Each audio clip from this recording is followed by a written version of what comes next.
பிரேமலதா சொல்கிற மாதிரி அவங்க என்ன நினைக்கிறாங்க, 4ஆம் தேதிக்கு அப்புறம் ரிசல்ட்ஸை பார்த்துட்டு என்ன பண்ணுவாங்க, அதிகாரத்தில் பங்குன்ற ஒரு விஷயத்தை வைப்பாங்க. கூட்டணியோட தான் ஆட்சி அமைக்க முடியும் திமுகனா அதிகாரத்தில் பங்கு. 2006 வந்து 96 இடங்கள் வாங்கின திமுக பாமகவையும் காங்கிரஸையும் உள்ள அதிகாரத்தில் வைக்கவே இல்லை. வெளியிலேருந்து ஆதரிச்சாங்க. 5 வருஷம் ஓட்டினாங்க. இந்த வாட்டி அது நடக்காது. 145 இடம் வரும். ஒரு மிடிலாக ஒரு ஃபிகரை பார்த்தீங்கன்னா 120 வேண்டாம், 170 விட்டுருங்க. ஒரு 140 இடம் வரதுக்கான வாய்ப்புகள் இருக்குன்னு நம்புகிறோம். அதில் 120 இடங்களை திமுக பெற்று 20 இடங்களை கூட்டணி கட்சிகள் பெறுவதற்கான வாய்ப்பு இருக்குன்னு தான் என்னுடைய கருத்து. ஆக்சுவலாக அதனால தான் திமுக கூட்டணி ஆட்சிக்கு வரும், நாங்கள் உழைச்சிருக்கோம்னு சொல்கிறார். அதே இதில் என்ன சொல்கிறாரு, பல இடங்களில் விடுதலை சிறுத்தைகள் கூட்டணி கட்சிகளுக்கு உழைக்கலன்னு சொல்கிறார். என்ன காரணம்னா, சரி, இன்னும் மைனாரிட்டி ஓட்டுகள் வந்து திமுக தான் வரும் நம்புறீங்களா சார்? பெரும்பாலான ஓட்டு திமுக தான். கொஞ்சம் வந்து தாவேக்காக. கிறிஸ்டியன்ஸ் நிறைய பேர் வந்து தாவேக்காக தான் ஓட்டு போடுவாங்க. கிறிஸ்டியன்ஸ் 40% 50% கிறிஸ்டியன்ஸ் தாவேக்காக தான் போட்டிருக்காங்க. ஆனால் 50% திமுக தான் போட்டிருக்காங்க. ஆனால் மைனாரிட்டின்றது பெரும்பான்மை மைனாரிட்டி முஸ்லீம் தான். அதில் ஒரு ஓட்டையும் இவர் வாங்கலை. அதில் ஒன்றும் பெரிய அளவுக்குலாம் ஓட்டு வாங்கலை. அதனால் 12%லேருந்து ஆரம்பிக்கிற திமுக ஒரு 8லேருந்து 9லேருந்து ஆரம்பிப்பாங்க. ஸோ மைனாரிட்டி ஓட்ஸுங்கிறத வந்துட்டு ஒரு ஆட்சியை வந்துட்டு நிர்ணயிக்கும் அப்படின்னு எடுத்துக்கணும். எடுத்த உடனே நீங்கள் 8% ஆரம்பிக்கிறீங்களே, அது உங்களுக்கு கூடுதல் பலம் தானே. இங்கே திமுக அதிமுக பிடிக்காதவங்க ஓட்டு விஜய் எடுத்திருக்காருன்னு நம்புறாங்க. இந்த 2 கட்சிகளையும் மக்கள் வெறுக்கிறாங்கன்ற ஒரு எண்ணம் உருவாது. ஆக்சுவலாக திமுக அதிமுக திராவிட கட்சிகளை மக்கள் வெறுக்கிறாங்க, புதுசாக வந்து இருக்கிற ஒருத்தரை நம்புறாங்க அப்படின்னு ஒரு எண்ணம் உருவாக்குறாங்க. ஆக்சுவலாக அதை உருவாக்குறது யாருன்னு பார்த்தீங்கன்னா பாஜக ஆட்கள் தான் உருவாக்குறாங்க.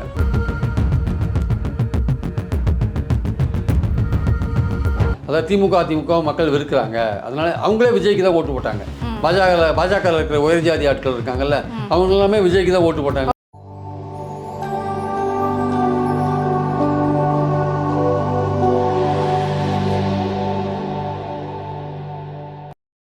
நேர்களுக்கு வணக்கம். இன்றைய நேர்காணலில் நம்மோடு இணைந்திருக்கிறார் பத்திரிகையாளர் திரு பிரியன் அவர்கள். வாருங்கள் பேசுவோம். வணக்கம் சார். வணக்கம் மேடம்.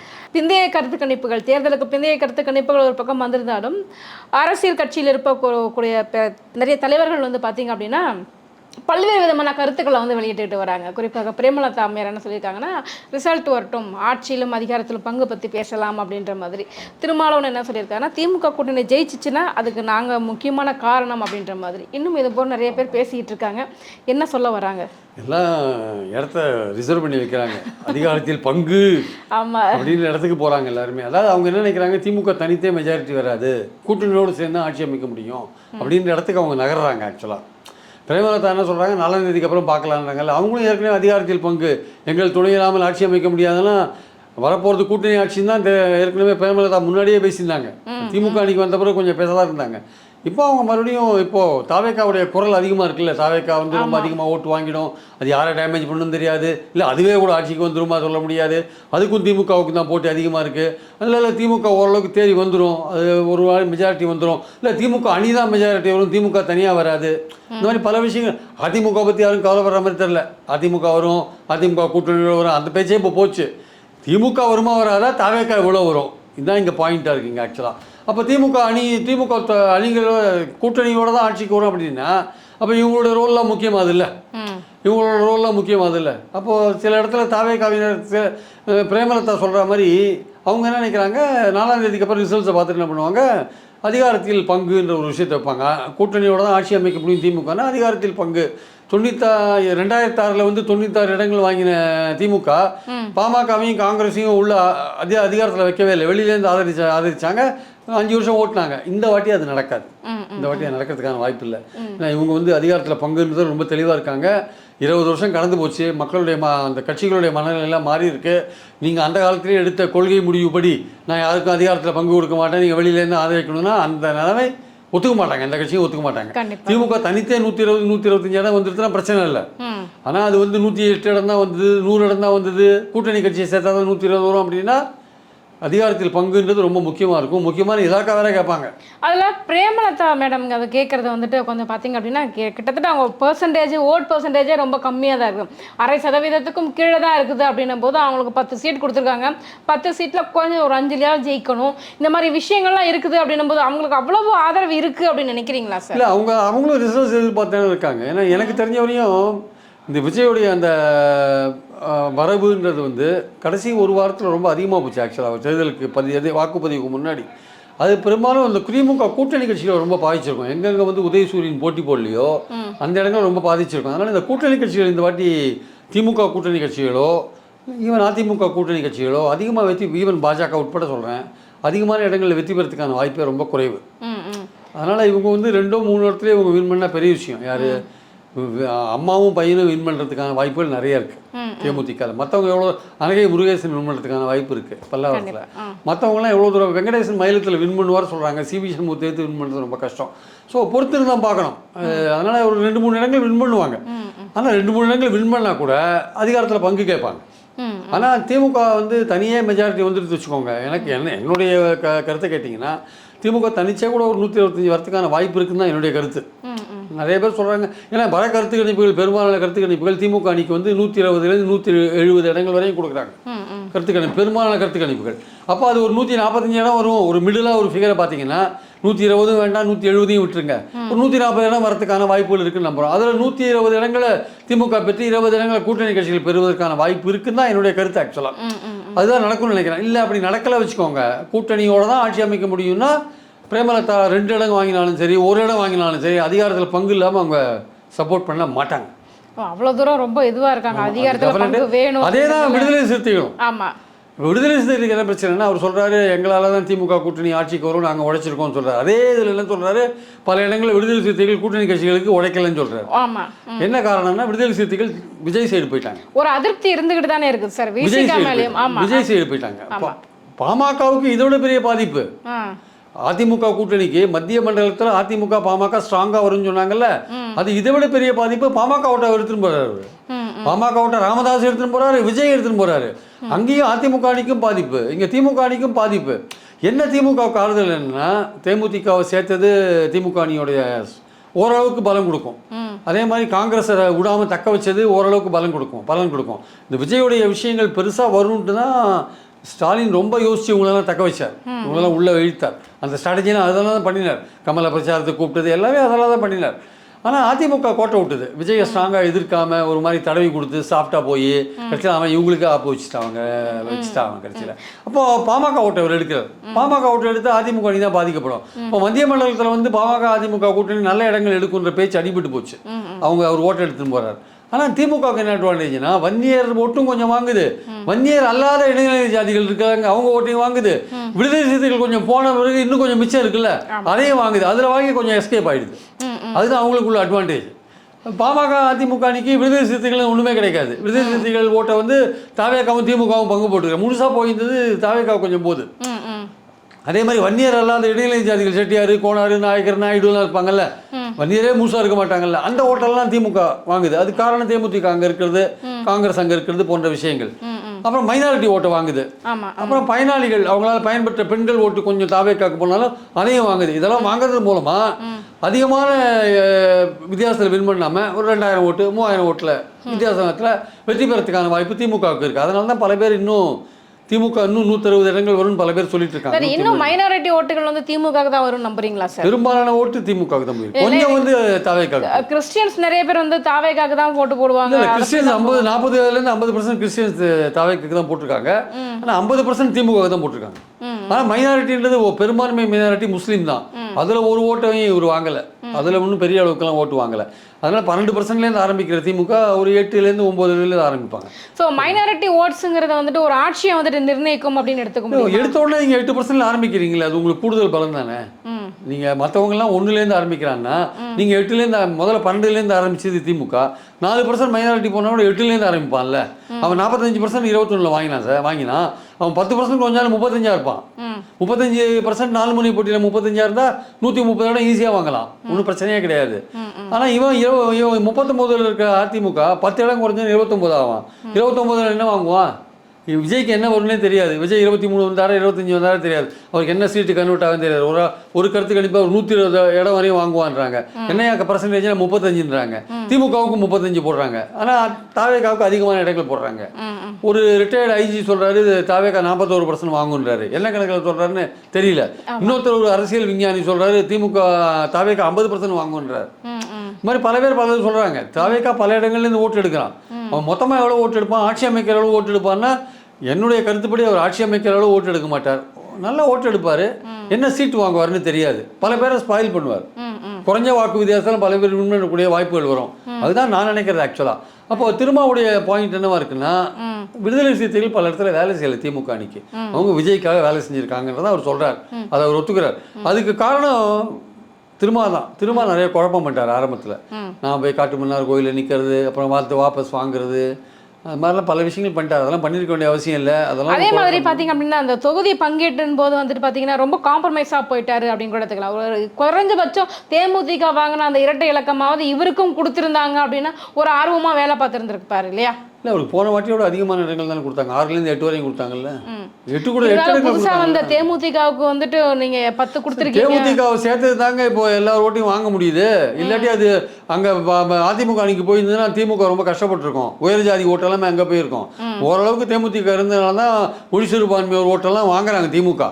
கோயம்புத்தூர், ராஜபாளையம், மதுரையிலலாம் மொழி சிறுபான்மையோர் ஓட்டை ஏன் வாங்குறாங்கன்னா இது தேமுதிக இருக்கிறதுனால தான். காங்கிரஸ் இருக்கிறதுனால தான் மைனாரிட்டி ஓட்டை வாங்குறாங்க. இல்லை மொத்தமாக காங்கிரஸ் மைனாரிட்டி ஓட்டே போயிருக்கோம். ஸ்டாலின் தப்பிச்சார், ஸ்ட்ராட்டஜி மூலமாக எல்லாரையும் சேர்த்து வச்சு தப்பிச்சார். அவர் வந்தார், இந்த வாட்டி வந்தார்னா அது ஸ்டாலினோட முழுக்க முழுக்க அவருடைய அந்த இதுதான், மேனிபுலேட் பண்ணதான், அந்த கூட்டணியை கட்டமைச்சது தான் காரணமே தவிர அவருக்கு இருக்கிற நல்ல பேர் கூட்டணியை கட்டமைச்சது, பயனாளிகள் ஓட்டு போட்டது, பணம் கொடுத்தது, இதுதான் காரணமே தவிர வேற எதுவும் காரணம் கிடையாது. விசிகால இன்னொரு விஷயம் அவர் சொன்னார் திருமாவளவன், என்ன அப்படின்னா எங்களுக்கு வந்துட்டு இன்னொரு இடத்துலையும் அழைப்பு வந்தது, குறிப்பாக தாவேக்காவை மென்ஷன் பண்ணி சொல்லியிருக்காரு. ஆனால் நாங்கள் வந்து போகலை, நாங்கள் வந்து கூட்டணிக்கு துரோகம் பண்ணக்கூடாதுன்னு நினைச்சோம். கடைசி நேரத்தில் வந்துட்டு கூட்டணிக்குள்ள வந்துட்டு ஒரு மிகப்பெரிய ஒரு சங்கடத்தை ஏற்படுத்தக்கூடாது அப்படின்னு தான் நினைச்சோம். இந்த மாதிரி விஷயங்கள்லாம் அவர் பேசும்போது பகிரங்கமாகவே திமுகவுக்கு அவர் மிரட்டல் விடுகிறாரா, நீங்கள் வந்து இன்னும் எங்களை ஒழுங்காக நடத்தலை அப்படின்னா கண்டிப்பாக நாங்கள் அடுத்த தேர்தலில் போயிடுவோம் அப்படின்னு. எல்லாமே அப்படிதாங்க. இப்போ அடுத்தது எல்லாருக்கும் ஒரு ஆப்ஷன் இருக்கு. விஜய் நல்ல ஓட் பர்சன்டேஜ் வாங்கிட்டாரு வச்சுக்கோங்க, அவர் தலைமையில் ஒரு கூட்டணி அமைக்கிறதுக்கான வாய்ப்பு இருக்குல்ல. இங்கே திமுக அதிமுக பிடிக்காதவங்க ஓட்டு விஜய் எடுத்திருக்காருன்னு நம்புறாங்க. இந்த 2 கட்சிகளையும் மக்கள் வெறுக்கிறாங்கன்ற ஒரு எண்ணம் உருவாது ஆக்சுவலாக. திமுக அதிமுக திராவிட கட்சிகளை மக்கள் வெறுக்கிறாங்க, புதுசாக வந்து இருக்கிற ஒருத்தரை நம்புறாங்க அப்படின்னு ஒரு எண்ணம் உருவாக்குறாங்க ஆக்சுவலாக. அதை உருவாக்குறது யாருன்னு பார்த்தீங்கன்னா பாஜக ஆட்கள் தான் உருவாக்குறாங்க. பாஜக ஆட்கள்னா அந்த உயர்ஜாதி ஆட்கள் உருவாக்குறாங்க. அதாவது திமுக அதிமுக மக்கள் வெறுக்கிறாங்க, அதனால அவங்களே விஜய்க்கு தான் ஓட்டு போட்டாங்க. பாஜக இருக்கிற உயர்ஜாதி ஆட்கள் இருக்காங்கல்ல, அவங்க எல்லாமே விஜய்க்கு தான் ஓட்டு போட்டாங்க. அவங்க அதிமுகவுக்கே ஓட்டு போடல, பாஜகவுக்கும் ஓட்டு போடல. அதுவும் அண்ணாமலை ஆட்கள் பெரும்பாலும் தாவேக்காக தான் ஓட்டு போட்டிருக்காங்க. அவங்களுக்கு வந்து எடப்பாடி வரக்கூடாது அந்த பாயிண்டில் அவங்க நேராக தாவேக்காக ஓட்டு போட்டிருக்காங்க. இந்த மாதிரி பல ஓட்டுக்களை தாவேக்கா வாங்குறதுனால தான் யாரை கேட்டாலும் தாவேக்கான்றாங்க. யாரை கேட்டாலும் தாவேக்கான்னு சொல்லலாம், பட் அவர் பர்சன்டேஜ் வாங்கலாமே தவிர அவர் திமுகட்டேருந்து ஒரு 8, அதிமுகட்டேருந்து ஒரு 8, 16, அவருடைய ரசிகர் ஒரு 8, 24, இன்னும் மித்த சொச்ச சில்லரெல்லாம் போட்டு ஒரு 30 கூட 8 வச்சா கூட எவ்வளோ சீட்டு வாங்குவார் தெரியாது. அப்போ அவர் வாங்குற ஓட்டு எல்லாமே பார்த்தீங்கன்னா திமுக குறைஞ்சாலுமே அது ஆட்சிக்கு வரதுக்கான வாய்ப்பு இருக்குது. அதிமுக குறைஞ்சா ரொம்ப பின்னாடி போயிடும், அது 30, 35, 40 வாங்கும். அப்போது அதிமுக குறைய தாவேக்கா ஏறிட்டே இருக்கும் மேலே. ஸோ அதுக்கான வாய்ப்பு இருக்குது. எதிர்கட்சியாக தாவேக்கா வரதுக்கான வாய்ப்பு கூட இருக்குன்னு சொல்லலாம். அந்த அளவுக்கு ஓட்டு, அந்த அளவு 40, 30 வாங்கினாலும் எதிர்கட்சி தானேங்க. 30 வாங்கி இவர் 25 வாங்கினாலும் என்ன பண்ண முடியும், எதிர்கட்சியாக இருக்க முடியாதுல்ல. அதனால சொல்றேன், அந்த அளவுக்கு தாவேக்கா அந்த அளவுக்கு ஓட் பேங்க் வாங்கினா ஒவ்வொரு ஊருக்கும் அவர் போயிருக்கணும், ஒவ்வொரு ஊர்லயும் களப்பணி அவர் பண்ணி போகலைங்க, போகாதே அவருக்கு வருதுங்க. அதான் இங்க ஜனநாயகத்தில் மோசமான ஒரு விஷயமா நான் பார்க்குறேன். அவர் எந்த ஊருக்கும் போல, கிராமப்புறங்கள்ல கூட விசில் சின்னமானது விஜயானது போய் தக்க வச்சிருக்க முடியுதா சார்? அவங்க ரீச் ஆயிருக்காங்க. பல பேர் சொல்றாங்க கிராமப்புறத்துலையும் போடுறாங்க, விஜய்னு போட்டிருக்காங்கன்றாங்க. அதெல்லாம் ஓட்டு எண்ணிக்கும் போது தான் தெரியும். நம்மளுடைய பாயிண்ட் என்னன்னா, மாநகராட்சி நகராட்சியில் வாங்கியிருக்காருன்னு கிளீனாக தெரியுது. அது எவ்வளோ தூரம் ஒர்க் அவுட் ஆகுன்னு தெரியாது. ஆனால் வந்து எங்கேயுமே போல, என்னோட கூட்டத்துக்கு வந்து செத்தாலும் பரவாயில்ல, அவங்க என்னை நம்புறாங்க, என் சொந்த வாழ்க்கை எப்படி இருந்தாலும் பரவாயில்ல என்னை நம்புறாங்க, நான் தான் மாற்றத்தை கொடுக்க முடியும்னு நம்புறாங்கன்னு அவர் நம்புறாரு. இவர் போகாத இருந்தால் கூட மக்கள் ஓட்டு போட ரெடியாக இருக்காங்கன்னு உலகமே சொல்லிட்டு இருக்கு. இவர் எங்கேயுமே போக வேண்டாங்க, பனையூர்லேயே உட்காந்தாலே போகிறங்க, விசில் சின்னத்துக்கு ஓட்டு போடுவாங்கன்னு சொல்கிறாங்க. குழந்தைங்களை தூண்டி விடுறாரு உட்காந்த இடத்துலேருந்து. உங்கள் அப்பா அம்மா விடாதீங்க, கிண்டர் ஜாய் கேட்குற மாதிரி கேட்டு வாங்குங்க ஓட்டை, விசில் சின்னத்துக்கு ஓட்டு போட சொல்லுங்கன்றாரு. அது மாதிரி தூண்டி விடுறது எவ்வளோ தப்புன்னு தெரியும். அப்பா அம்மா அப்படி தூண்டி விடலாமா குழந்தைங்க? அதுங்க வீடியோ போடுறாங்க, விஜய் மாமாவுக்கு ஓட்டு போடுமான்னு அழுது குழந்தைங்கள்லாம் அழுது பாவம். இதெல்லாம் என்ன ஒரு அரசியல் இது ஆக்சுவலாக? ஆனால் இந்த அரசியலை நம்ம கேள்வி கேட்டால் நம்மளை கேள்வி கேட்குறாங்க. நீங்கள் திமுக ஆதரவாக பேசுகிறீங்கன்றாங்க உடனே. எதிர்த்து கேள்வி கேட்டாலே நீங்கள் திமுக சொம்புன்றாங்க, 200 ரூபா ஊப்பின்றாங்க. ஆமாம், இதெல்லாம் சொல்கிறாருங்க. இதெல்லாம் கவலைப்பட்டு பேசாத இருக்க முடியுமாங்க? குழந்தைகளுக்கு தூண்டுறது எப்படிங்க சரியா? ஆனா அது இவ்வளவு பெரிய ஒரு தப்பு அப்படின்னும் போது தேர்தல் ஆணையமும் நடவடிக்கை எடுக்கவே இல்லைல்ல சார். குழந்தைகள் நல்ல வாரியம் ஏதாவது பண்ணி ஆகணும். இப்போ அவங்க ஜெயிச்சாலும் ஒன்றும் பண்ண மாட்டாங்க, நல்ல ஓட்டு வாங்கினாலும் ஒன்றும் பண்ண மாட்டாங்க. இப்போ பாஜக என்ன நினைக்குது? திமுக ஆட்சியை விட்டு போனால் போகிறோம்னு நினைக்குது. நாளைக்கு திமுக கூட்டணிக்கு மெஜாரிட்டி வரல, இல்லை திமுக தனித்து மெஜாரிட்டி வரல, அதிமுகவும் ஒன்றும் தேரல, இல்லை அதிமுகவும் தாவேக்காவும் சேர்ந்தா பெட்டர்னு நினச்சா பாஜக அந்த வேலையை பண்ணுவானுங்க. கண்டிப்பாக சார். அதே மாதிரி சார் இவ்வளோ தூரம் ஓட் பேங்க் வாங்கியிருக்குது தாவேக்கா அப்படின்னா கூட தொடர்ந்து அவர் அரசியலில் பயணிச்சு அதான் அடுத்த எலெக்ஷனில் வந்துட்டு ஓரளவுக்கு ஒரு ஆட்சியை பிடிக்க முடியும், தக்க வைக்க முடியும் அப்படின்ற சூழ்நிலை விஜய் இருக்கார். ஆனால் அவர் கண்டினியூஸாக அந்த களத்தில் இருப்பார் அப்படின்னு நினைக்கிறீங்களா சார் நீங்கள்? கண்டிப்பாக இருப்பாருங்க. நல்ல பர்சன்டேஜ் வாங்கிட்டாருன்னா கண்டிப்பாக இருப்பார். சினிமாவில் நடிப்பார். ஆனால் ஏன்னா அந்த ரசிகர் கூட்டத்தை அப்படியே தக்க வைக்கணும்ல, சினிமாவில் நடிப்பார். சும்மா கடைசி படம் ஜனநாயகம்லாம் சொல்ல மாட்டார், நடிப்பார். அரசியலில் இருப்பார். ஏன்னா அவர் தலைமையில் ஒரு கூட்டணி அமையறதுக்கான வாய்ப்பு இருக்குது. ஒரு 20% வாங்கிட்டார் வச்சுக்கோங்களேன், அவர் தலைமையில் ஒரு கூட்டணி அமையறதுக்கான வாய்ப்பு இருக்குது. அப்போது கண்டிப்பாக அரசியலில் இருப்பார். அதோட ஆனால் யார் அவர் கூட கூட்டணிக்கு போகிறாங்களோ அவங்க வந்து அவர் கூட சபார்டினேட்டாக கீழே இருக்கணும். அவரோட அரசியலில் அதிக வருஷங்கள் இருந்தவங்க, சீனியராக இருக்கிறவங்க எல்லாருமே அவர் கூட போக வேண்டிய கட்டாயம் வரும். அவர் வந்து ஒரு சர்வாதிகாரி மாதிரி இருப்பார். இவங்கெல்லாம் அவங்ககிட்ட போகணும். அவர் போவாங்களா மாட்டாங்களா, போகிறதுக்கான வாய்ப்பு இருக்குது. அரசியலில் வின் பண்ணியானுமே. அதனால் அவர் வந்து ஒரு கூட்டணியை வந்து தலைமை தாங்குற இடத்துல அவர் இருப்பார். இந்த பக்கம் பார்த்தீங்க அப்படின்னா அதிமுகவோட நிலை எப்படி இருக்குது சார்? இந்த கூட்டணி அதிமுக பாஜகவுடைய கூட்டணி எப்படிப்பட்டதாக இருக்குது சார்? அவங்களுக்கு இந்த வருஷம் வந்துட்டு கண்டிப்பாக பெர்சன்டேஜ் கூட நினைக்கிறீங்களா? ஓட் பெர்சன்டேஜ் எல்லா கருத்து கணிப்பும் வந்து அவருக்கு 22லேருந்து ஆரம்பித்து 100 வரையும் சொல்லுதுங்க. 100 வரையும் ஒரு கருத்து கணிப்பு தான் சொல்லுது. ஒரு 2 கருத்து கணிப்பு அவர் ஆட்சிக்கு வருவாங்க. ஜேவிசியோட கருத்து கணிப்பு, ஜேவிசி பிஜேபி ஆள், அவர் அப்படி தான் சொல்லுவார். ஆனால் அவர் கருத்து கணிப்பை விடுங்க. ஒரு கருத்து கணிப்பு அவங்க ஆட்சிக்கு வருவாங்கன்னு சொல்லுது, ஒரு கருத்து கணிப்பு நெருக்கடியான ஒரு போட்டி இருக்குன்னு சொல்லுது. நம்ம பாயிண்ட் என்னென்னா, இப்போ திமுக பொறுத்த மட்டும் ஒரு 6-7 கருத்து கணிப்புகள் 120லேருந்து 170 வரையும் கொடுக்குறாங்க. அந்த மாதிரி அதிமுக காரும் கொடுத்தா மாதிரி தெரியல. அதிமுக என்ன கொடுக்குறாங்கன்னா மேக்ஸிமம் 25லேருந்து 65, 25லேருந்து 70, 25லேருந்து 80 அப்படி தான் கொடுக்குறாங்க. அப்போ அந்த அளவுக்கு வராட்டி ஒரு மிடில் ஃபிகர் எடுத்தீங்கன்னா சரி ஒரு 55லேருந்து 60க்குள்ளே வருமோ அப்படின்ற ஒரு எண்ணம் வருது. விஜயுடைய தாக்கம் ரொம்ப அதிகமாக இருந்ததுன்னா அது இன்னும் நம்பர்ஸ் குறையிறதுக்கான வாய்ப்புகள் இருக்குது. அதனால் நிறைய பேர் இப்போ எங்கிட்டே கூட நிறைய பேர் என்ன கேட்குறாங்க, திமுக ஆட்சிக்கு மீண்டும் வருமானு கேட்பாங்க ஒரு கேள்வி. அடுத்தது சார் தாவேக்கா பயங்கரமாக ஓட்டு வாங்குவாங்க போல் இருக்கு அப்படி தான் கேட்குறாங்களே தவிர அதிமுக என்ன ஆகும்னு எவனுமே கேட்குறது இல்லை. இப்போ அதிமுகவே மைண்ட்ல இல்ல. அதிமுக என்ன சார் ஆகும்? அதிமுக மீண்டும் ஆட்சிக்கு வருமா? கூட்டணியிலேயே அவங்க மிகப்பெரிய தப்பு பண்ணிட்டாங்க. பாஜக கூட இணைஞ்சிருக்கவே கூடாது இல்லையா? பாஜகவோட இணையாது இருந்தாலே அவங்க தாவேக்காவோட கூட்டணிக்கு போயிருக்கலாம், அது ட்ரை பண்ணியிருக்கலாம். அவங்களுக்குள்ள அந்த ஆட்சியை பங்கு போட்டுக்கிறதுல பிரச்சனை வந்ததுனால கூட்டணி அமையலை. அது மட்டும் ஓரளவுக்கு எடப்பாடி ஏதாவது ஒரு அண்டர்ஸ்டாண்டிங் ரீச் பண்ணியிருந்தாருன்னா அவர் முதல்வர் கேண்டிடேட்டாக இருக்கிறவர் விஜய் தான் முதல்வர் சொல்றது ஏற்றுக்க முடியாத வேலை. அதனால வேற வழி இல்லாத பாஜகவோட கூட்டணிக்கு போனார். இப்போ தேர்தலுக்கு அப்புறம் ஏதோ ஒரு சந்தர்ப்பத்தில் திமுகவாலேயோ திமுக கூட்டணியாலேயோ ஆட்சி அமைக்க முடியல, அதிமுகவாலேயும் தனியாக ஆட்சி அமைக்க முடியல, கூட்டணியாலேயும் ஆட்சி அமைக்க முடியல, விஜய் சேர்ந்தால் தான் அதிமுக அமைக்கும் அப்படின்ற ஒரு விஜய் அப்போ மட்டும் சும்மா இருப்பாரா? அப்போ அவர் முதல்வர் பதவியை கேட்க தானே செய்வார். அப்போ அவர் கொடுத்து தான் ஆகணும். நீங்கள் திமுக விரட்டணும்னா நீங்கள் கொடுத்து தான் ஆகணும். அது அமையது ரொம்ப கஷ்டம் வச்சுக்கோங்க. நான் சொல்கிறேன் இந்த சீன் வந்து அது ரொம்ப எக்ஸ்ட்ரீமான விஷயம். அது அமையது ரொம்ப அது நடக்குமான்றது சொல்ல முடியாது. ஆனால் அரசியல் வந்து ரொம்ப வித்தியாசமான விஷயம். அரசியல்ன்றது வந்து என்ன எதிர்பார்க்காத விஷயங்களும் நடக்கிறதுக்கான வாய்ப்பு இருக்குது. இதெல்லாம் நடக்காதுன்னு நீங்கள் ஒதுக்கி விட்ட விஷயங்கள் கூட நடக்கிறதுக்கான வாய்ப்பு இருக்குது. அதனால் எதையுமே ஒரு ரிசர்வேஷனோட தான் பேச வேண்டிய அவசியம் இருக்குது. நமக்கு தெரிஞ்ச வரையும் திமுக ஒரு 117 கிராஸ் பண்ணி போயிடுவாங்க, ஒரு கூட்டணியோட ஆட்சிக்கு வந்துடுவாங்கன்றது தான் இப்போ இருக்கிற நிலைமை.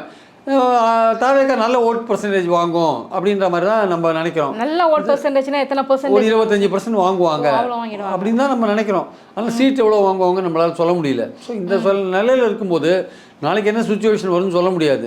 அதனால் இப்போ திமுகவை பார்த்து இந்த கூட்டணி கட்சிகள்லாம் திமுகவுக்கு ஒன்று திமுக ஆட்சிக்கு வந்தால் துண்டு போட்டு வைக்கிறது இடம் அதிகாரத்தில் பங்கு, இல்லை திமுக ஆட்சிக்கு வரல வச்சுக்கோங்க விலகி விட்டு வேறு எங்கேயாவது போகிற இடத்த பார்க்குறது அப்படின்ற மாதிரி அந்த சுச்சுவேஷனுக்கு வந்துடுவாங்க அவங்க.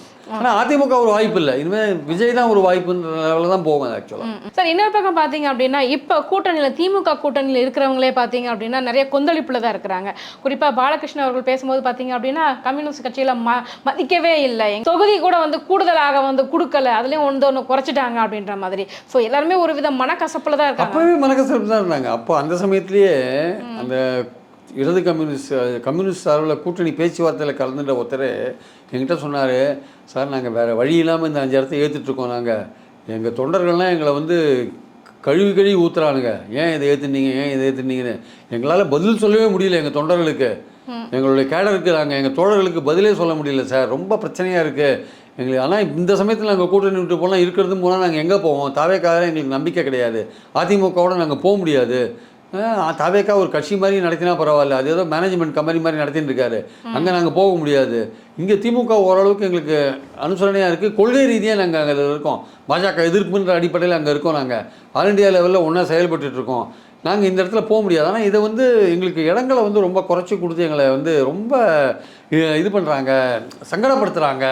எங்களால் தோழர்களுக்கு பதிலே சொல்ல முடியல சார், வேறு வழி இல்லாத நாங்கள் கண்டினியூ பண்ணுறோம் சார்னு அந்த பேச்சுவார்த்தையில் கலந்துன ஒருத்தர் என்கிட்ட சொன்னார். ரொம்ப வருத்தத்தோட, மன வருத்தத்தோடு சொன்னார்.